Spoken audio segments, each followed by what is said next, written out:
Got no background music today. The heater is going. I apologize, but I want to know if you guys hear me well enough without it. I'll move on after. I see there's people there. There's actually an open line of conversation here. So I'm in there going through books that would make some kind of sense, right? In what I'm trying to go through here, right? By M. D'Oreal. I'm looking for The Universal One by Walter Russell. Hello, AC, how are you? And I kept going to myself, you know, over the course of the last 5 years,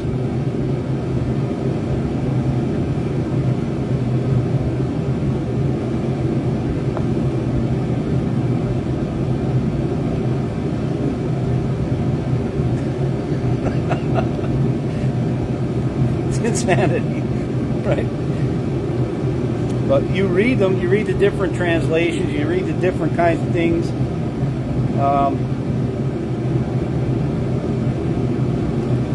So to get into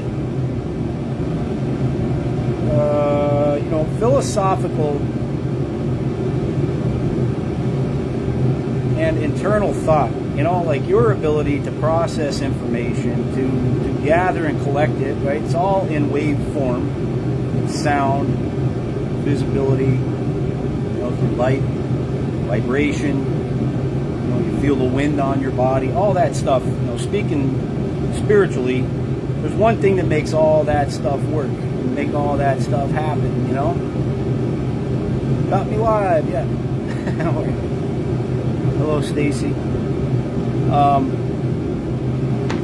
You have to take into consideration can you guys hear all right, or is that's really annoying, ain't it? If that's annoying, then I'll turn it off. But man, it's cold out here. Can't see. So that thing that you have to take into consideration, number one, is mind. That's your mind over all other things, right? It has to be caught by someone, something, before it will start to shine, right? And in the heading of this, I put the Illuminators or the Illuminati, right? Who are the gods of all of the ancient ages? You know, all the old civilizations, the old world, you know, the true seven wonders of the ancient world and all of that. The ancient age of man is what that would, right? It's the way our words are even put together are in a way to detach us from thought, you know? And we talk about gods like Thoth, right? Thoth, and the reversal of anything spiritual, right? Just that, for instance, thought. Sound is okay? Thank you. Hello, Capitan. So, everything is reversed. Thought. Thoth. God of wisdom, God of mind, thought. Thoth. So, ancient Egypt and everything that it taught has been reversed. Taught. Another word, right? Taught. But the sounds alone are something, right? Thought, Thoth. So everything you perceive is in wave form. As you're listening to this annoying goddamn heater. But why do they say the word taught or teach? You know, the way that the words are built. So there's so many different parts in all of these depictions of what steers humankind at this point in the world, right? And in every age, there was somebody that took that on as the champion for whatever that direction was going to be. Those are the gods on earth, right? The real men that were on Earth that have steered all of humanity into its direction now, right? And they've hidden a ridiculous amount of history, and literally, I think hundreds of thousands of years, like literally, right?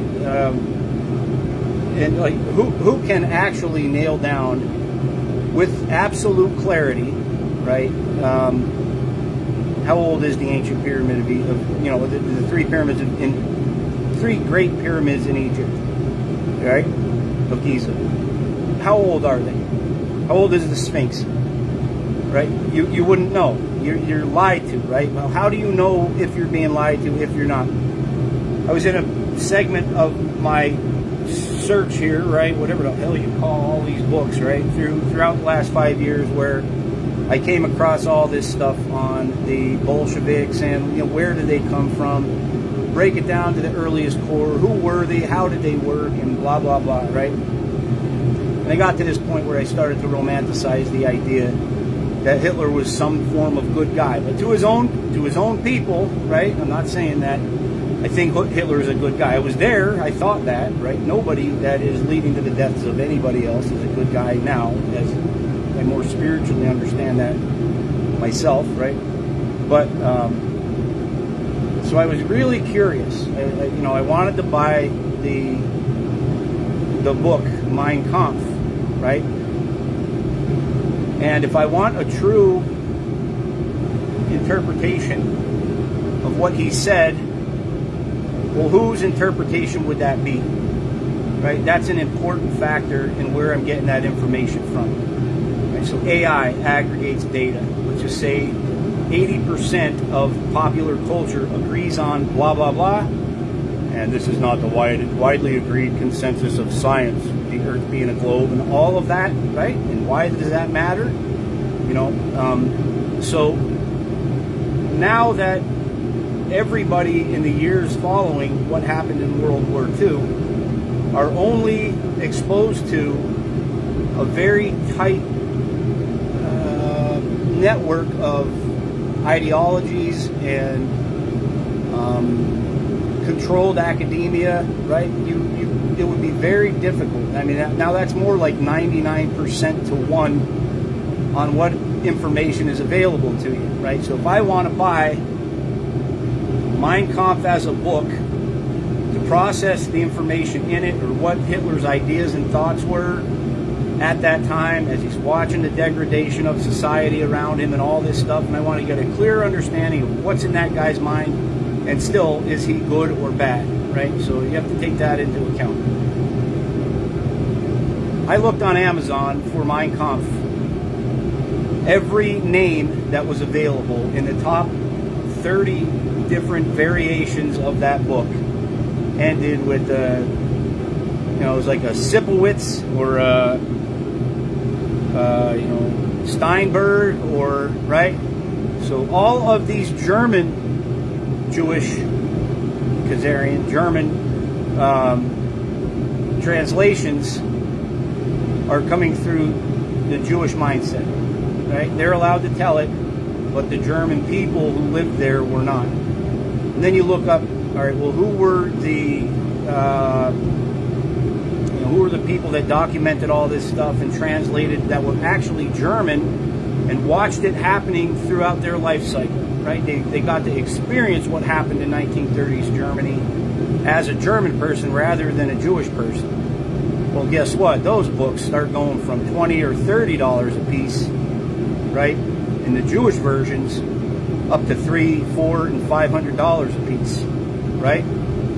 So whose ideas are more valuable there in that understanding of the actuality of those things that happened right then, Darlene says, right, Shane Rapaski, they changed Bill Cooper's book, Behold the Pale Horse, was changed in 1991. If you look on eBay, they want $300 and up for it. Right, so, what you have available to you is somebody else's interpretation. It's a big factor. Who is that person? Who controls the this, who's the dam, right? Who's the dam that needs to be broken open? Like, all of that information is flowing forward. I put up this dam.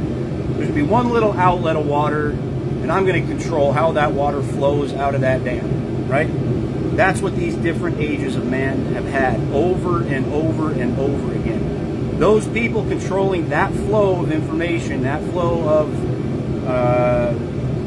what gets on in the future to the remaining descendants or whatever, those are the gods. Those were always the gods, forever and ever, right? And I'm going to explain this with a way that's going to make it should make sense, right? So the first thing I want to ask everybody to do is just remove the educational books that you already had, right? The religious biases. As you're watching your world collapsing around you, you hate the Republicans so much, and you hate the Democrats so much, and you hate the liberal guys, right? Like, everybody keeps accusing me of being some liberal politics loving fucking nut, whatever, right? Not me. You got the wrong guy, pal, if that's where you're thinking, right? Because I'm pretty far past all of it. I understand it for what it is.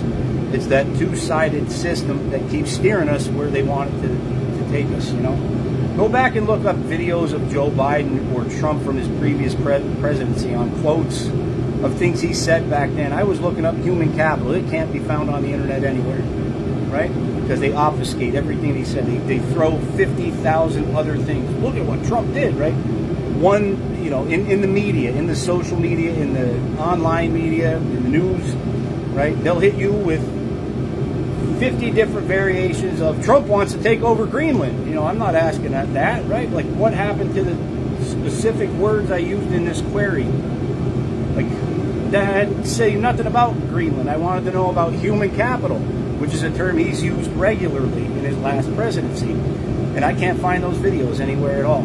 I can't find the video of Trump talking to all of the technology executives for, like, within the last 3 or 4 months of his last presidency. There was a meeting. He had a meeting. There was people from Microsoft, people from Amazon, people from Facebook, right? We're watching this technology take over right now. How many years ago is that?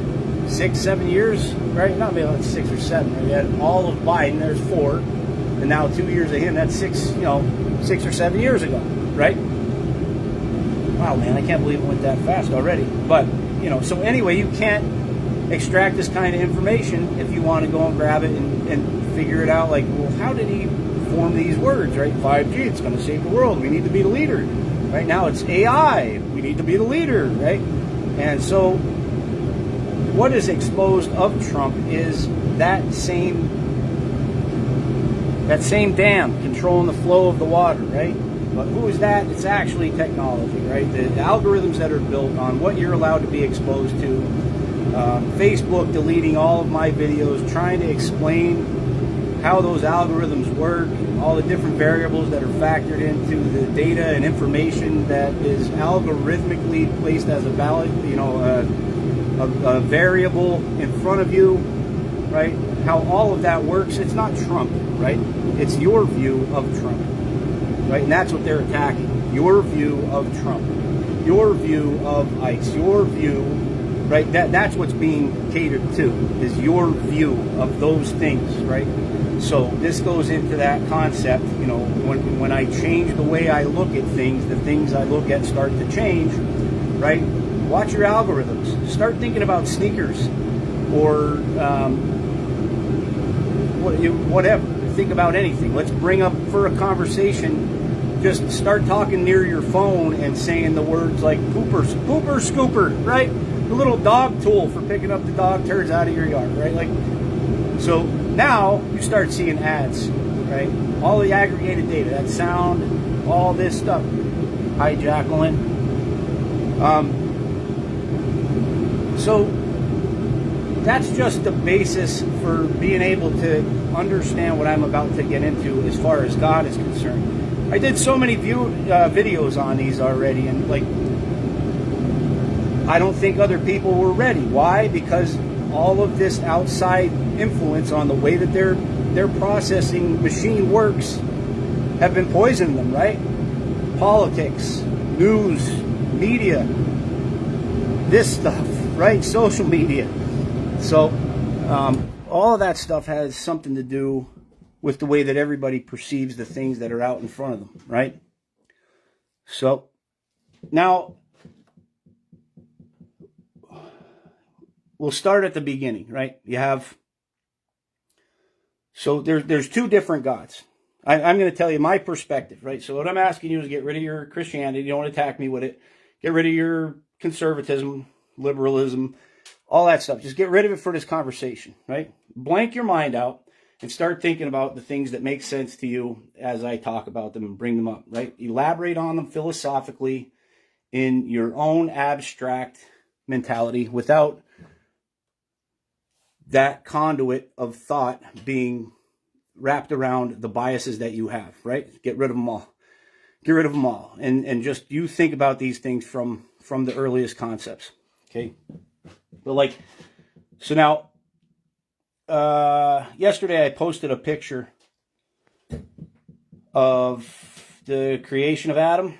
Thank you, Brenda. The creation of Adam. And there's a God in the heavens reaching down to the earth, and there's a physical man that has taken form on that earth. All right. If you ever watched any of the videos that I did before about the spiral of life, right? The spiral of life. Hang on.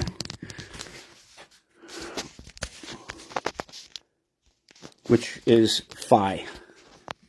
So I'm not going to be able to see, and try to make your comments as deliberate as you can, because they are limiting my ability to see them. I've been having some really big problems the last couple of days. Everybody, I was getting all these messages. Yo, I can't see any of your, any of the comments on any of your posts, and I can't comment on any of them. And I'm like, why? Like, I didn't change anything. And I go into my settings and I look like, view who's allowed to see whatever, your security settings and all that stuff. And it said, friends only, who can view your posts, who can comment. But I'm like, how the hell did that happen, right? Same thing, they had a whole bunch of followers, I think probably about maybe a year ago. All of these people I looked up the list of people I decided to unfollow, right? I didn't unfollow anybody. There was a huge list, and it was all of the people that would matter most to me to see, like not that they agree with me and promote me and say, hey, because I am of the same mind as you, right? I don't want anybody like blindly supporting anything that I say. I want everybody to like break loose and start thinking on their own, but I hope that my attempts are to get people to, break free and do all of what I'm doing for the past 5 years on their own, right? Because everything starts to become blatantly and painfully apparent at that point, You read a few books, you interpret things from your own consciousness, just like I asked you, get rid of all your biases before you decide to start paying attention or commenting or whatever. Look at these things as a process of internal philosophy and your own ability to, bring to thought, bring ideas to thought without, right? Like a concept I was saying this before. Do you need a physical body to dream? Right? What are you when you are in that dream? So if there's no physical body and you're still dreaming, do you still exist? Like that kind of, like these kinds of weird thoughts. I fell asleep last night thinking about that. Like, I have memories of dreams where I didn't have a physical body, right? I couldn't even prove that I did have a physical body. I didn't have hands. Right? I never saw my own hands. Like, what was I throughout this dream? Or was that a memory of not having physical form? And if you go through the Emerald Tablets of Thoth, that's the, Thoth, whatever. That's one of the key principles throughout the whole thing is men who are brought to form. So meaning they are brought to form on this earth.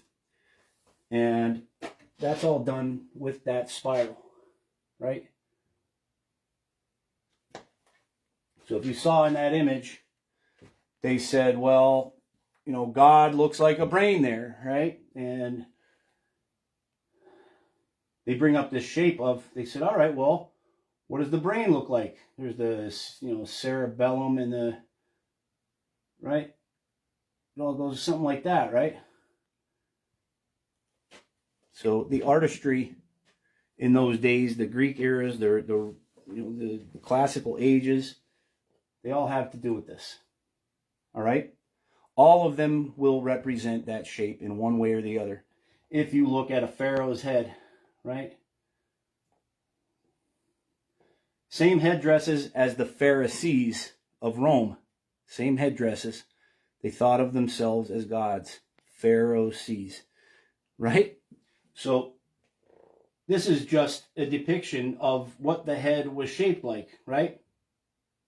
But you have that natural flow in that shape.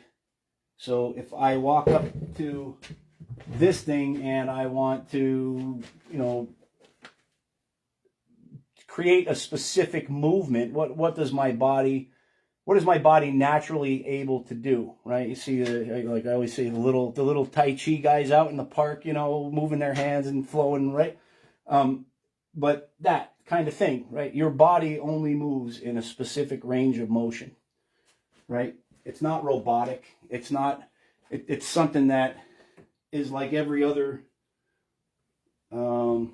process of movement in all living things. When a dog runs, it has to lift up its leg and swing it forward and step it back down, but it's in that arc, you know.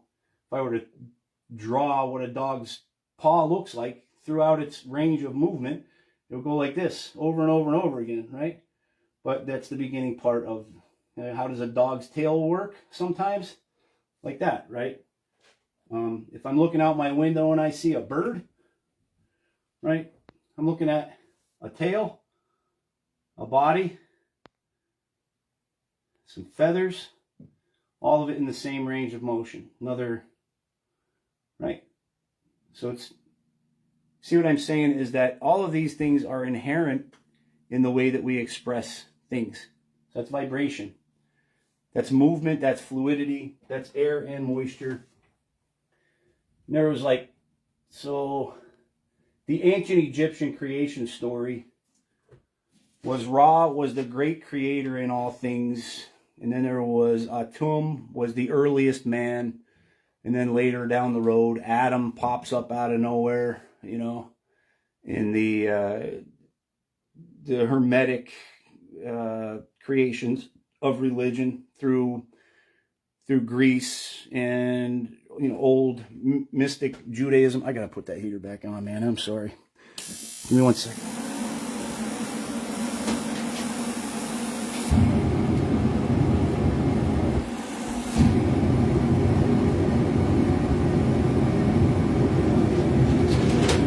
All right, so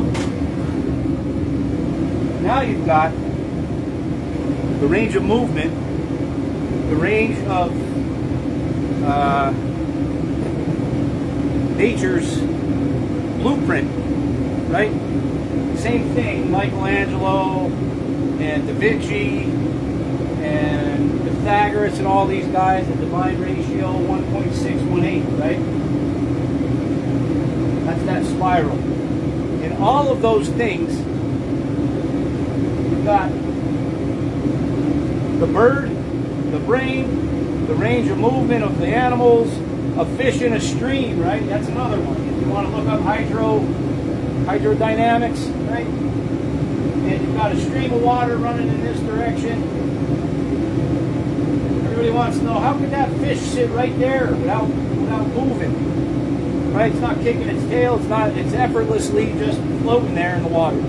But it looks big and fat. It must be magnified because, you know, I'm outside the water looking at it. Why does it look so big and fat? Right? What's happening is there's a stop here. Some water flows by, water over the top comes up in a spiral, right? water coming around the sides, they're creating that natural movement, that natural essence that is in all things, right?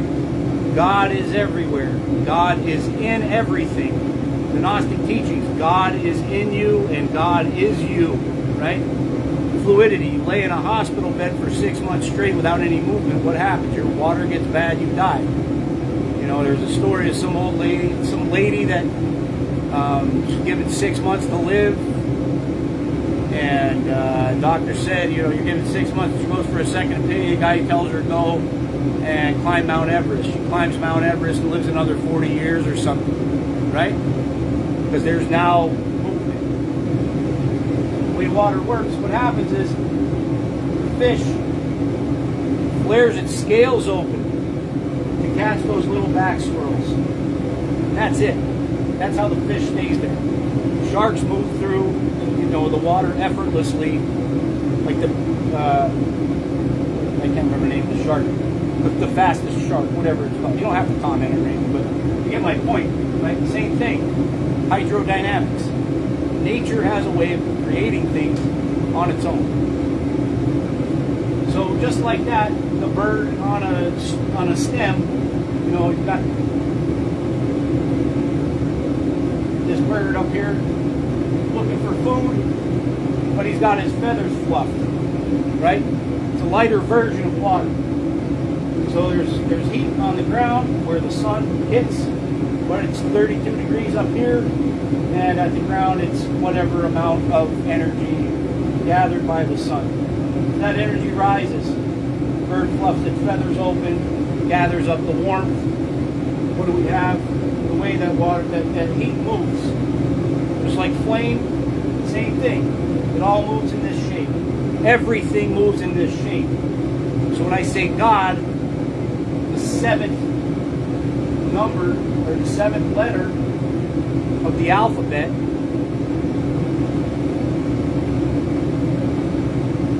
God. Why is it the seventh?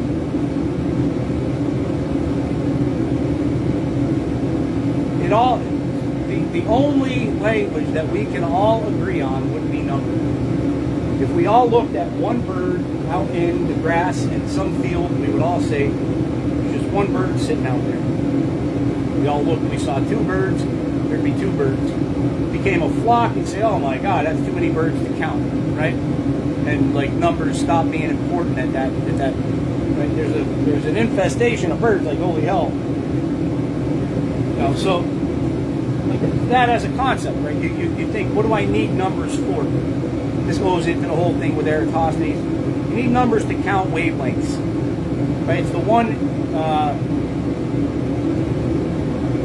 So you have to look at the concept. The numbers themselves, what you look at as a number. 6, 5, 2, right? Why are they all shaped the way that they're all shaped? You know, through the Greeks, through the Romans, through the Phoenicians, all of our alphabetic stuff was created. You know, I told you the bull's head was A, left, right? That's the bull's head.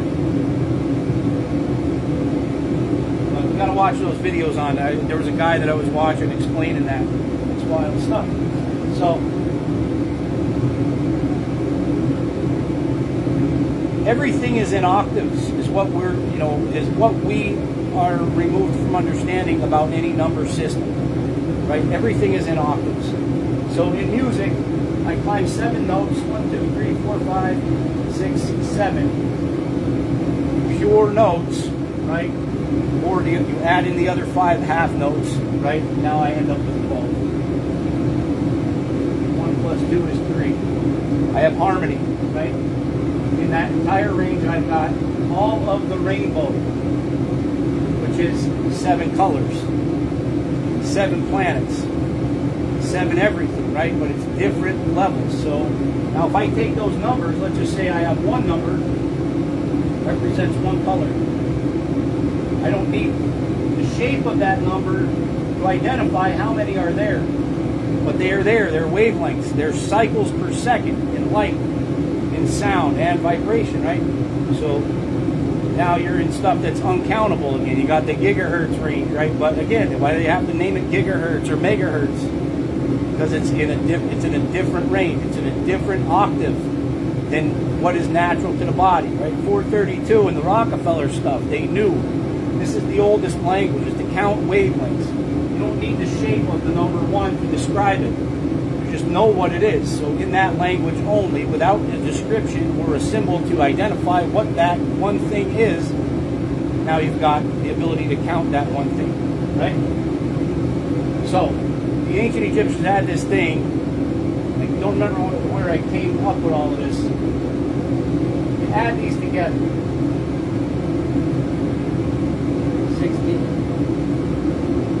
1.618 is the ratio that's built on. You guys that are new on my page, you're probably going like, what the hell is he talking about? But the people that have been around for a long time on my page are, you know, we're all going through COVID and everybody's trying to learn at the same time. Golden ratio.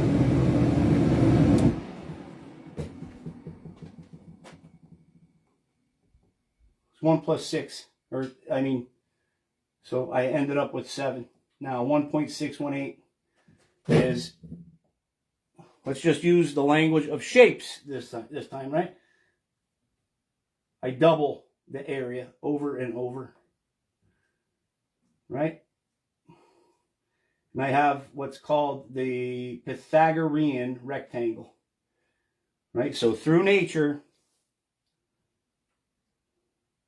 the Pythagorean rectangle is what's natural if you're using 90-degree corners, right? So that's 90-degree corners.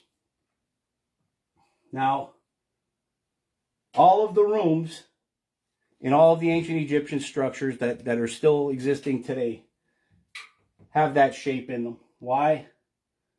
Because they look something like that, right? So, my bigger point here is that all things are measurable in that format if they're alive, right? And harmonious to nature or whatever. So not only is the shape of the room important, but now if I'm in the room and I'm looking at the ceiling,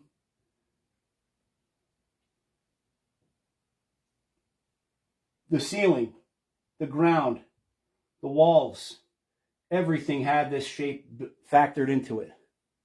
The pyramids themselves had that shape factored into them. I don't quite remember how that goes. I think it's from the top down. I can't remember, but it's, you know, something like that. I can't remember, but it's half of the size of the pyramid. So now anyway, we're going to use numbers to describe all this stuff using symbology.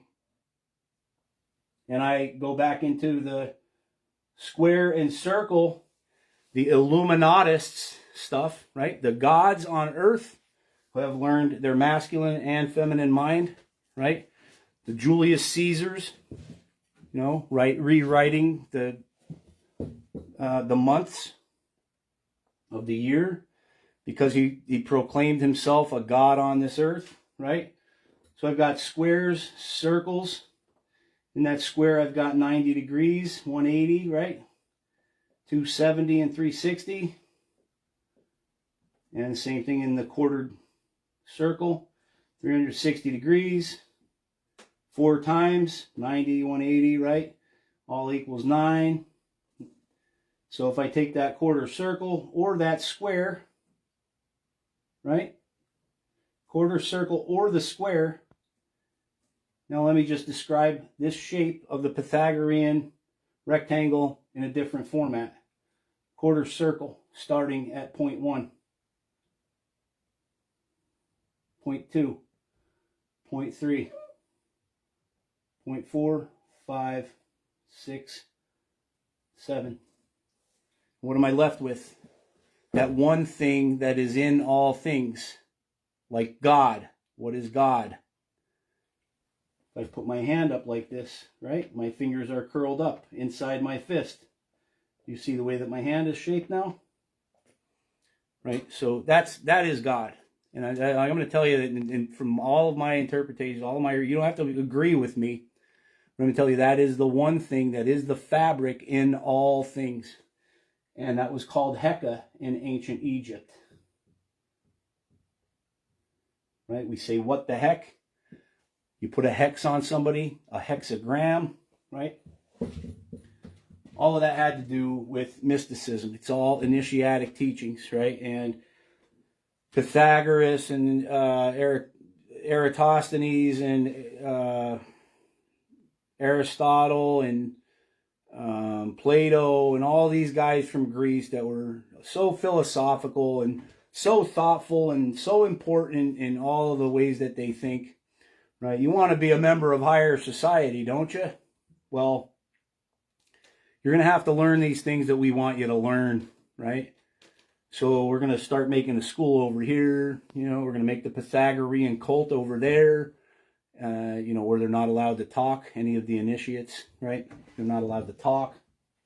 So, you know, when you have the compass to make the circle, right, this is called squaring the circle. So the numbers are just symbols for how all these things work in conjunction with each other. But the 9 is the Ennead. There were 9 original gods.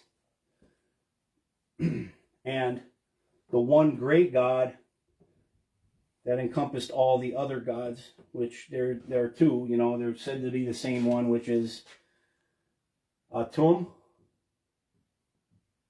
and Ra. Right? Same guy. So Heka was depicted as a woman with 2 arms coming out of the side of her head. If you look at any statues. Heka's staff was called the Waz Scepter.